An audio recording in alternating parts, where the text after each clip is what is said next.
expand from sea to shining sea. That is true, but we sure had our share of growing pains. Hey! One thing you will discover when you get next to one another is everybody needs some elbow room. Elbow room. It's nice when you're kind of cozy, but not when you're tangled nose to nose. Everybody needs a little elbow room.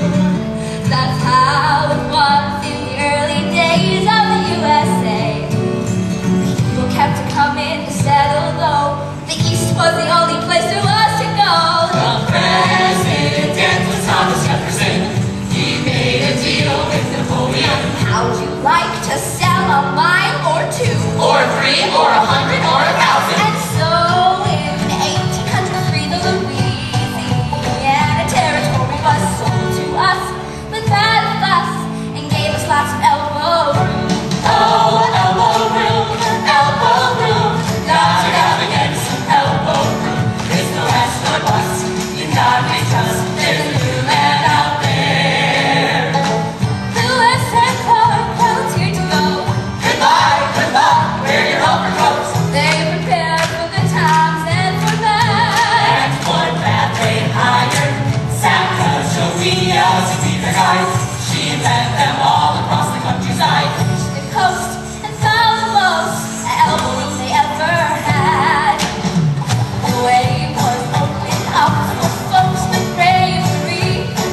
There were plenty of fights to win land rights, but the West was meant to be. They called it manifest destiny.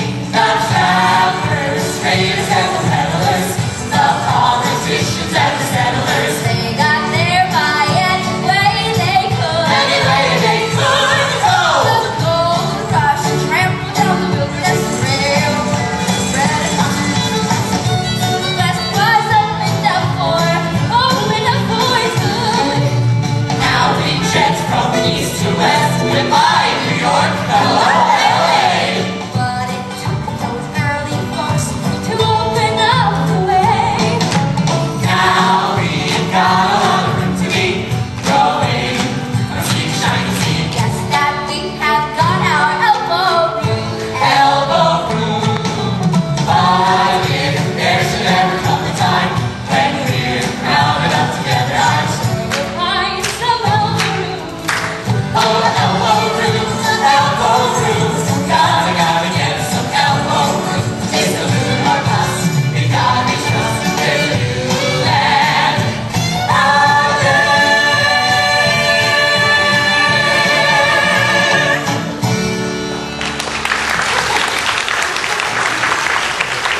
Do you think we'll ever colonize on the moon someday? Gee, I don't know. There is a whole universe of possibilities. And my students are going to be the ones who might be just as easy to travel by plane. Plane? Have you ever traveled by train? Yes. Spaceship? Well, I don't know anyone that's ever traveled in space. We know someone who has. You do? Well, yeah, tell them, shoot. Tell them, shoot. Maybe this time. Traveled in space? Well, yeah. They say our solar system is centered around the sun. 9 planets, large and small, parading on. But somewhere out in space, there's another shining place. You might see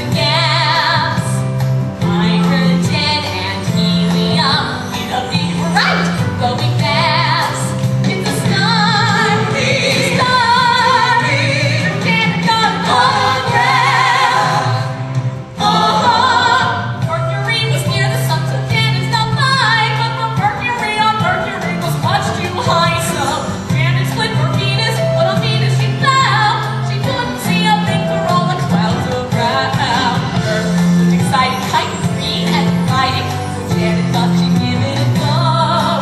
But the creatures on that planet looked so very weird to Janet, she didn't even dare to say hello. It's a play! Why, it must be a UFO! But it was. It's her planet Janet, she's a galaxy girl. A solar system is from a future world. She travels like a rocket with her comet team. And there's never been a planet Janet hasn't seen. No, there's never been a planet Janet hasn't seen.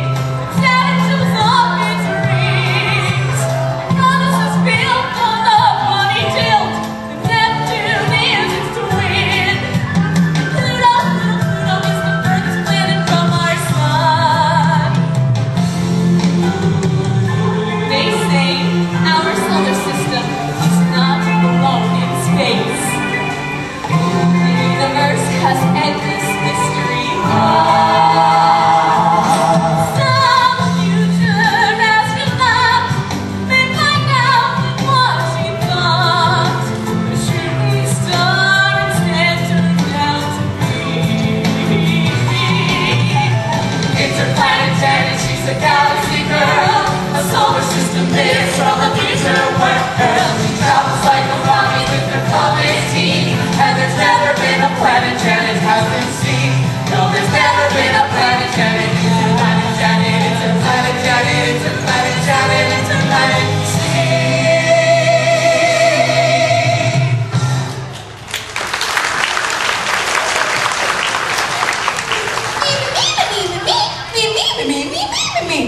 What?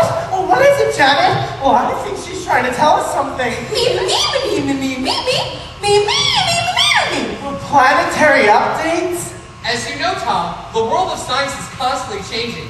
Janet says that new discoveries are being made all the time. On August 24th, 2006, the International Astronomical Union came up with some new rules as to what a planet really is. And unfortunately, after 75 years of being a planet, poor Pluto no longer fit the definition.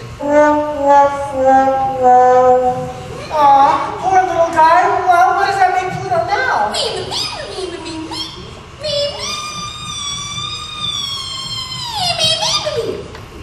Janet says that Pluto is what we now call a dwarf planet. Pluto is now catalog number 134,340 in the minor planet catalog.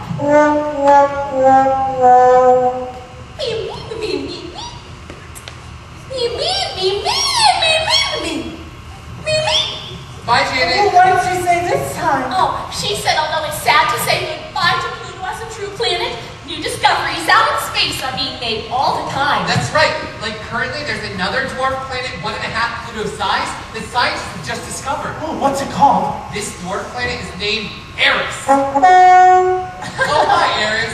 But that's not the biggest news of all, Tom. Another new planet was recently discovered outside of the Milky Way, almost 450 light years away, in the constellation Lacerta. It's 17 times the size of Jupiter, making it the largest planet in the known universe.